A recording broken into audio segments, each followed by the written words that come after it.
Hello, everybody. If this is your first time tuning in, my name is Joel. I'm the lead pastor of Encounter, and we're really glad that you're able to be with us today. We are in the middle of a series that we're calling Selfless. And the gist of the series is that after the year that we've just had, one of the things that happened is that Christianity you know, went through some rocky times.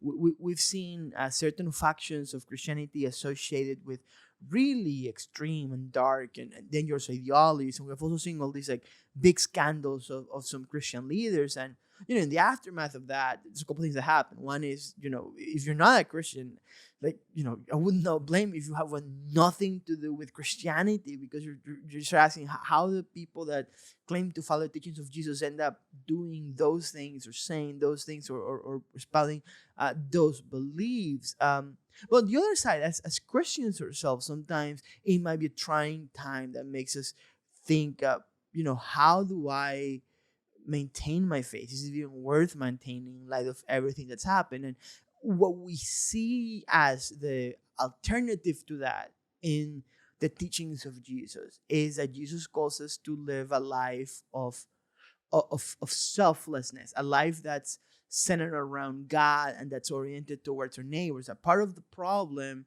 is actually self-centeredness. It's a self-centeredness that has led people to, either twist the Christian faith or to, live lives of hypocrisy that were eventually exposed, and how we're able to then, keep our faith through those turbulent times, but also, live a faith that's worth, you know, inviting others into, that's welcoming and compelling, is precisely by embracing a life of selflessness. And we identify four postures that we're calling that we think help us become selfless. And it's the postures of faithfulness, obedience, community, and hospitality. And there's two postures about how we orient our lives towards God, and then two postures about how we orient our life towards others, towards our neighbors. And last week we looked at the posture of faithfulness. And one of the things that we saw last week is that being faithful to Jesus goes beyond just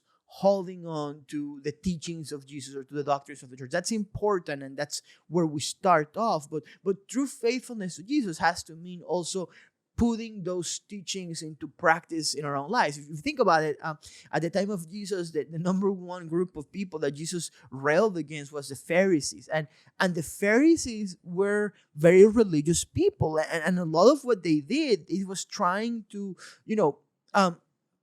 stay faithful to the teachings of the Torah. And the problem that Jesus had with the Pharisees was that he said, well, you guys preach one thing, but you live a different way. There is this disconnect, like you're not doing what you're preaching. And that same issue that we see with the Pharisees is what I feel like we see sometimes in our modern times, that we're not putting the teachings of Jesus into practice.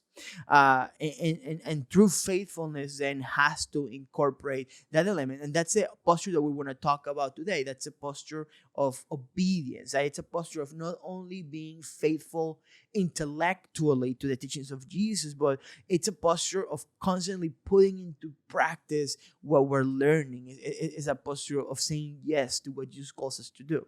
Now, to start off that, I want to invite you with me to the book of Matthew, chapter 7. And I'm just reading on verse 24. This is what it says.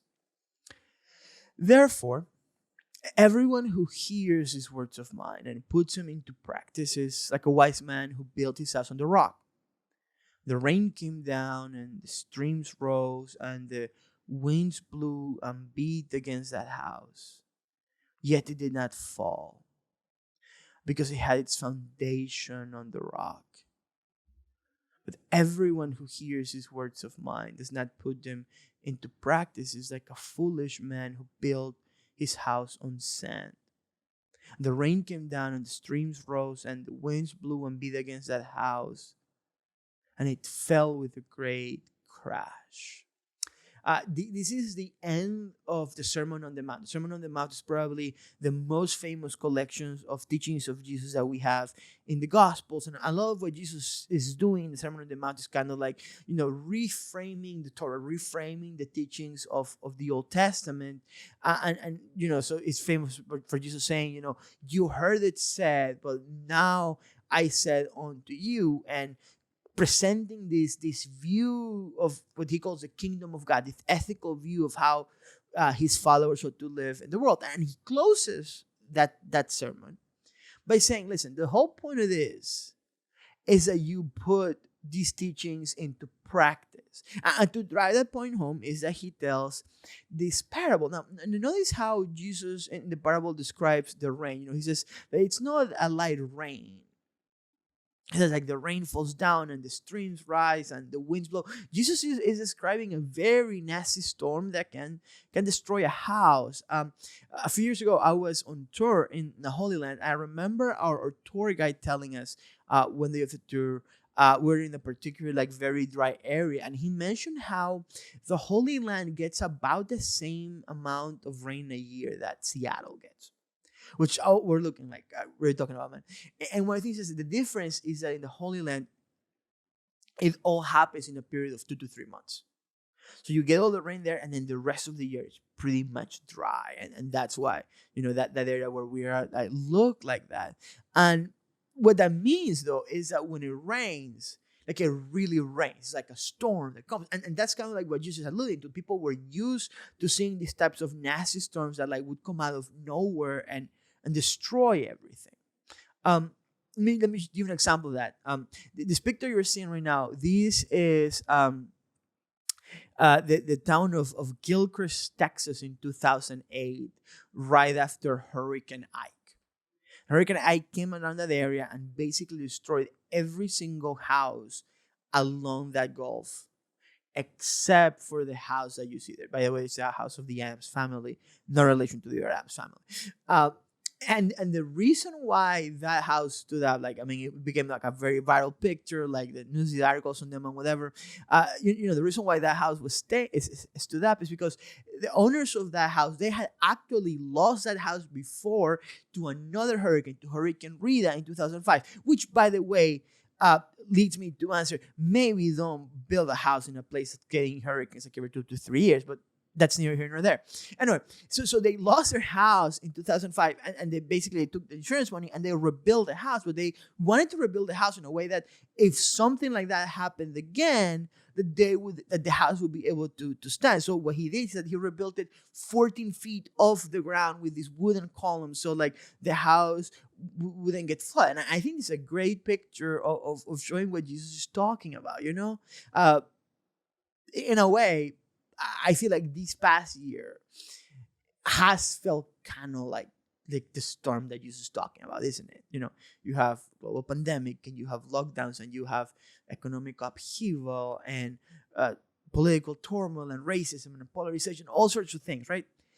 And we've seen how that storm has affected the faith of many people. Like I've seen, cases of people that are confusing their faith and mixing it with all sorts of, dangerous teachings and ideologies. Maybe you've seen this too. Like I've seen people that just have abandoned their faith altogether, abandoned Christianity altogether. Maybe you've considered that. Maybe you're like, I don't even know if I can still be a Christian. And what Jesus points in this parable is that one of the reasons why sometimes our faith and a relationship with God crumbles in the light of storms is that there is a disconnect between just knowing the teachings of Jesus and how we actually live our lives. Jesus is saying that we can listen to his teachings. We can go to church. We can listen to the podcast. We can put on the Christian radio and listen to the worship albums and all sorts of things. But if we're not putting the teachings of Jesus into practice, then when the storm comes, whatever the storm is, right? When societal pressures come, or when a global pandemic comes that puts you locked down for months, that turns disconnects you from your church fellowship, and your worship life, it's like an optional thing that you may or may not tune in on Sunday morning. It's like when all of those things happen, then faith becomes vulnerable and exposed.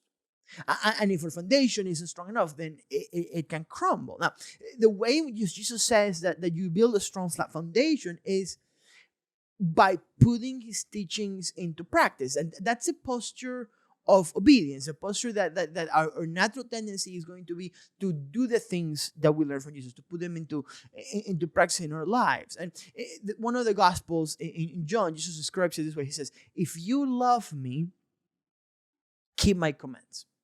If you remember, the starting point of this series is Jesus giving these two commandments, right? Like Jesus saying, love God with everything, with all your heart and soul and mind and strength, and then love your neighbor, love people, love others the way you love yourself. And what Jesus is saying here is that one of the ways in which we love Jesus, it's not only by learning from him, that's important. It's not only by agreeing with him or by even believing in him, but it's actually by obeying him, by living in the way that he's calling us to live, by keeping his commands. Now, this is the thing.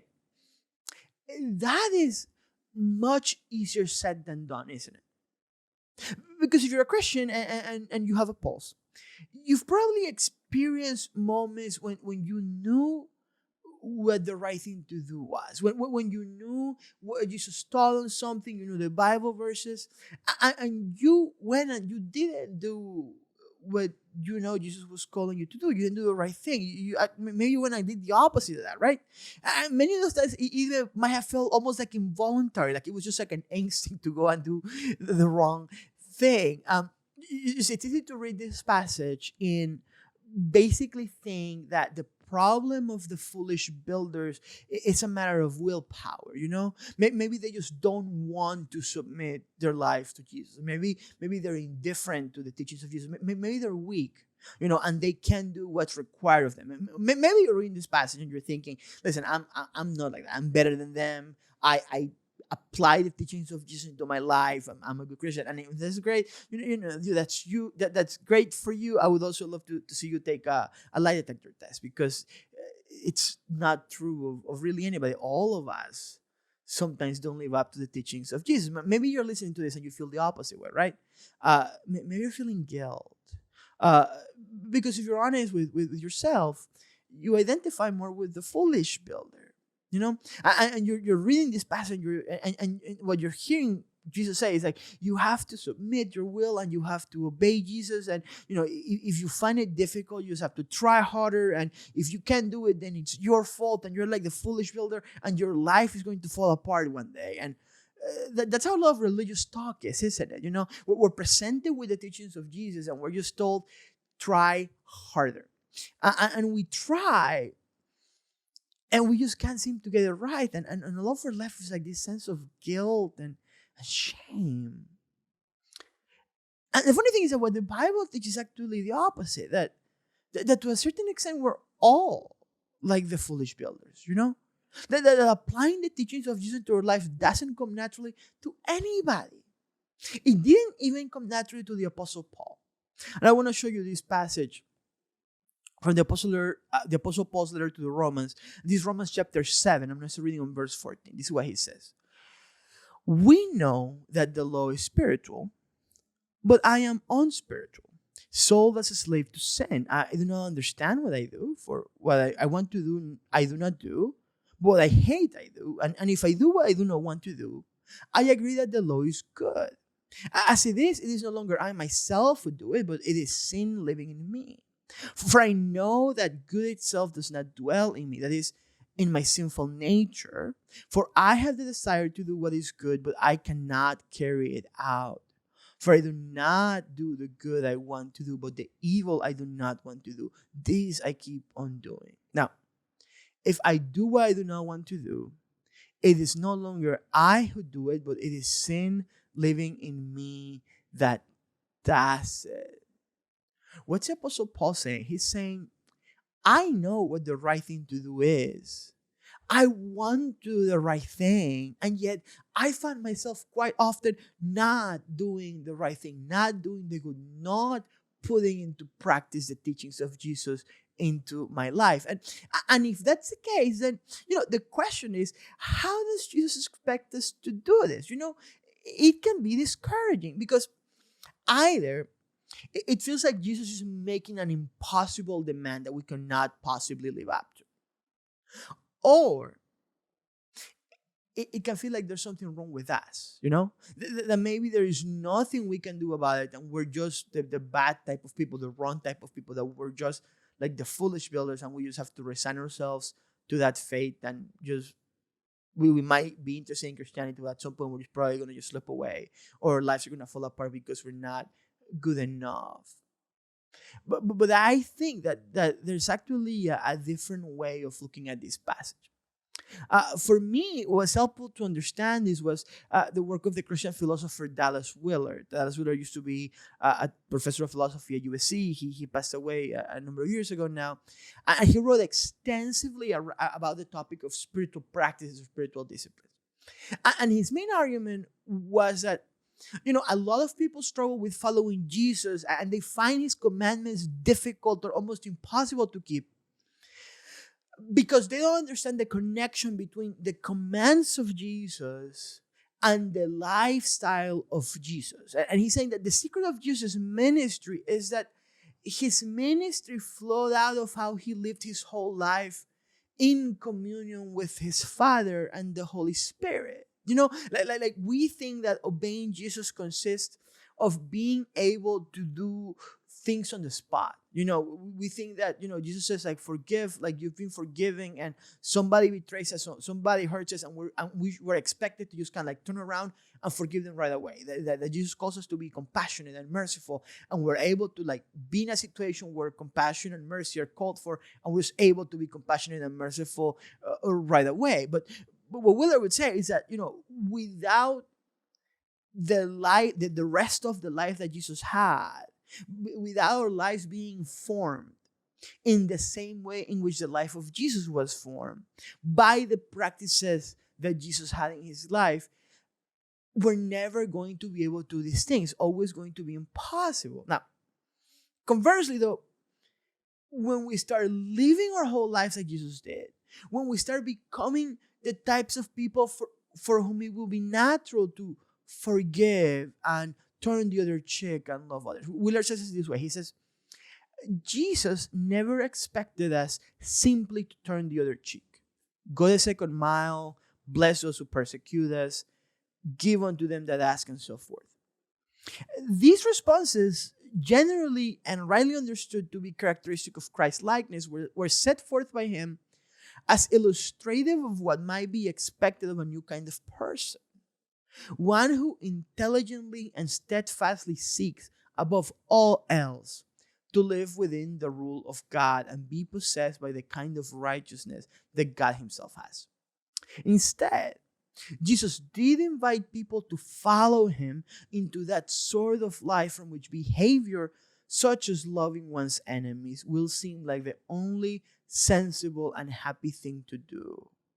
For a person living that life, the hard thing to do would be to hate the enemy, to turn the supplicant away, or to curse the curser, just as it was for Christ. Through Christ's likeness, through companionship with Christ, comes at the point where it is hard not to respond as he would. How do we do that?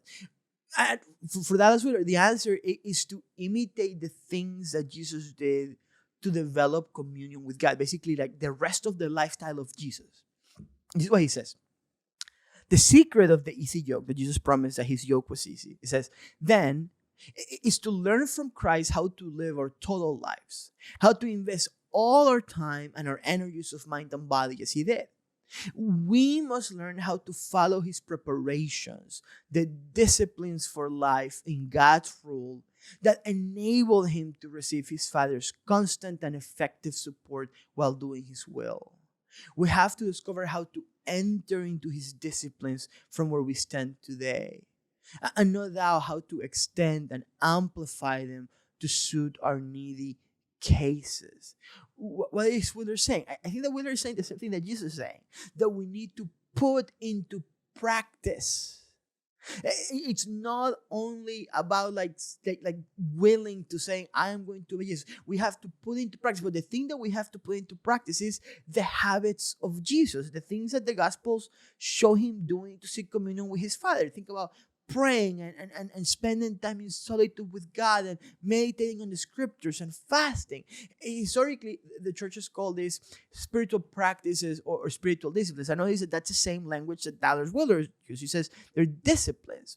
But what these really are it's habits, you know.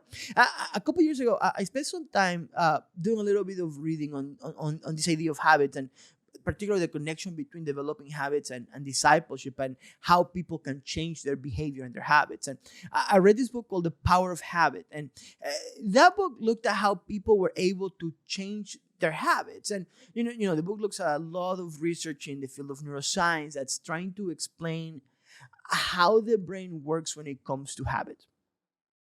And the author looks at all these experiments that have been conducted on animals that are trying to look at their neural pathways in their brains and their brain chemicals, and how that works when they're learning to do stuff. So for example, like think of teaching a lab rat how to go through a maze, and one of the things they do is that they put like a chocolate at the end that's almost like a reward, so like the rat will continue to do that and look for the chocolate. And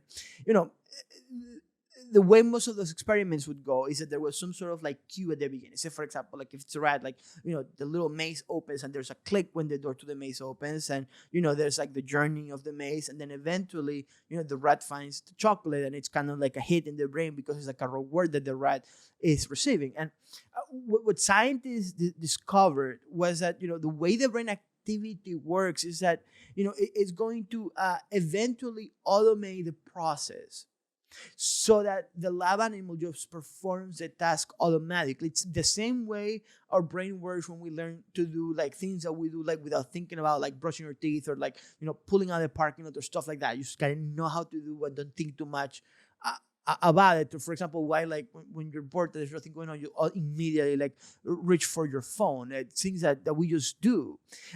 This is what scientists call the habit loop. Now, what's crazy about that is that, some of the experiments show that the brain starts associating the cue with the reward. So they have, for example, like, some animal that got like a reward, like say, like it was like a drop of like sugary juice or something. And like they would show the animal like an image before that. The way the brain worked at the beginning was that, he would see the cue, and then eventually he would get the reward, like say like the drop of juice, and the brain chemistry would go up when he would get the reward. Eventually, as soon as the animals saw the cue, their brain anticipated the reward and started like spiking up. Which is crazy, but by the way, I know what that feels exactly, because if I'm walking home and I get to smell like some type of food, like say like fried chicken, like I go home, I tell man, we're having fried chicken tonight, I'm gonna go buy it because like I need to have it because I smell that, right? But by the way, this is also how marketing companies sell you stuff. Like there's a lot of studies behind how like toothpaste was marketed to us, how Febreze was marketed to us. It's using those insights from science and from brain chemistry. By the way, this is how addictions develop as well. And the author of the book has a couple of like interesting insights about this. One of the things he says is this. He says, when a habit emerges, the brain stops fully participating in decision making. It stops working so hard or diverts focus to other tasks. So unless you deliberately fight the habit, unless you find new routines, the pattern will unfold automatically. Now, there's a couple things that he's saying. The one is like how strong habits are in your life to change, but he's also saying that you can change your behavior. But you don't change your behavior just by willpower. You do it by developing new habits. One of the examples they use in the book is of a woman named Lisa Allen. And when Lisa Allen was in her 30s, at 30 years old, she had been smoking and drinking since she was 16. She struggled with obesity. She couldn't keep a job for longer than a year. She was in debt, and she was divorced. By the time she turned 34 years old, she has no debt. She doesn't drink. The last cigarette she had was 4 years ago. She was in her 39th month working on a graphic design firm. She had lost 60 pounds. She had run a marathon. She had started a master's degree. She had bought a home. She was engaged. Like, it was this incredible transformation of of her life. And she actually went through a 3-year study with the NIH right here outside Bethesda, because they were trying to figure out how habits worked at the neurological level, and how people change, how she changed, right? How is it that stats say that 81% of people that make a New Year's resolution end up giving up on that resolution halfway through the year? And how is it like, somebody like Lisa can make all these incredible changes? And what's fascinating is that she didn't set to change her life that way. At the beginning of her 30s, when her husband left her for another woman, she traveled to Egypt to kind of like get her mind of things. And she got this desire of hiking the desert in Egypt. But she knew that, the only way she was going to be able to do that is she gave up smoking. So she did. And that one change, changing this habit and giving up smoking, basically opened the door for her to change every single other habit in her life. Now, what's interesting, though, is that when the NIH studied her brain, they found in her brain all neurological pathways that had been developed from all of her years of smoking and drinking and everything else. Like, they hadn't gone away. What happened is that she had developed these new habits, and these new habits have developed like these stronger neurological pathways on top of that, and those were more powerful. And I think about that, and I think about Paul in Romans saying, I don't do what I want to do. What he's saying? He's saying, I want to do the right thing. And this is neurological pathways in my brain that, unconsciously kind of like go towards the wrong. You can't just make the stuff go away. But there were these new patterns that she developed. And these new patterns became eventually stronger than the old patterns. And like the writer kind of closes with this is, if we learn to create new neurological routines that overpower those behaviors, talking about bad behaviors, if we take control of the habit loop, we can force those bad tendencies into the background. I think that what the author of the book, Charles Duhigg, is getting to, it's kind of like the same thing that the Dallas Willard is getting to, and the same thing, honestly, that the church for 2,000 years has believed, and that's that, we can change, but we don't change by mere willpower. We change by committing our lives to the habits and the disciplines of following God and being with God. Listen how Dallas Willard describes spiritual disciplines. He says, the disciplines are activities of mind and body purposely undertaken to bring our personality and total being into effective cooperation with the divine order. They enable us more and more to live in a power that is, strictly speaking, beyond us, deriving from the spiritual realm itself, as we yield ourselves to God as those that are alive from the dead and are members as instruments of righteousness unto God. I think that this is what Jesus is getting at when he says that those who put his teachings into practice are like the ones who build their house on the rock. The secret to obedience is not willpower. The secret to obedience is that we obey Jesus in developing these new habits. Then Jesus reorients our hearts towards him by the power of the Holy Spirit, so that we become the type of people who long to obey him. A couple of years ago, I was having a conversation with somebody from the church that, was honestly a little reticent of committing to Jesus. And we're talking, and he tells me, what, one of the reasons why I'm worried is because I know that if I follow Jesus, I have to take this seriously. And Jesus is calling me to do things that I'm not sure I can do. And Jesus is going to call me to give up things that I'm not sure I can give up. And I say, first of all, I commend you for your honesty and for taking this seriously, because I feel like a lot of people don't. But I told him, like you're looking at this wrong way. You think that basically Jesus is going to just try to impose his will over yours.